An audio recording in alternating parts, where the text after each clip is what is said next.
Welcome, Hoosier fans, to this Monday edition of Banner Morning, your daily rundown of IU basketball news and notes.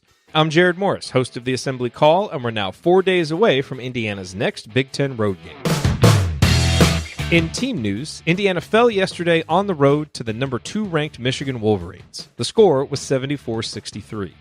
The game featured yet another horrendous start by the Hoosiers, including 2 fouls each on Juwan Morgan and Romeo Langford before the first media timeout.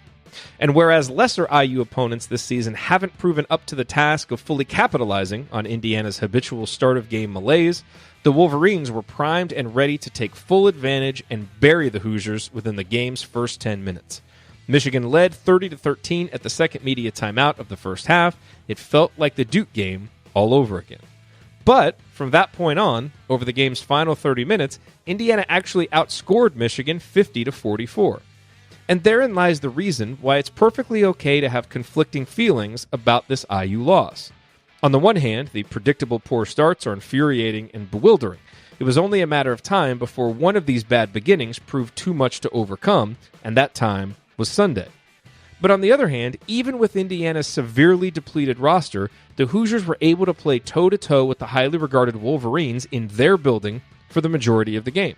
Call it crimson-colored glasses if you wish, but it's simply a statement of fact. And while that reality doesn't take away the sting and lasting impact of the awful first 10 minutes, an issue that must get corrected, don't get me wrong, it is a reason to be optimistic about this team's long-term potential, especially if the health gods smile kindly on Indiana at some point this season. If this kind of nuanced big-picture view speaks to you, then you should listen to last night's IU Michigan postgame show at our website, assemblycall.com.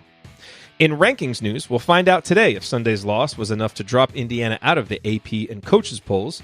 As for the computers, the Hoosiers are currently 28th in KenPom. In giving up more than 1.2 points per possession to Michigan, Indiana dropped to number 32 in adjusted defensive efficiency, but in scoring more than 1.1 point per possession against the nation's number 4 defense, Indiana moved up to number 34 in adjusted offensive efficiency. And we had a birthday over the weekend. Happy birthday to one of the captains of the all-time IU All-Smooth team, Jeff Newton. He is Indiana's career leader in block shots and was a key member of the 2002 Final Four team. He also had a fantastic pro career in Japan, where he was a 6-time champion and a league MVP. For the links mentioned in this edition of Banner Morning, visit assemblycall.com. And remember to use the URL iutickets.shop to visit SeatGeek for the best prices on IU basketball tickets. That's iutickets.shop, promo code assembly for $10 off your first purchase. We'll be back tomorrow with a brand new edition of Banner Morning. Until then, keep your elbows in and your eyes on the rim, and go Hoosiers.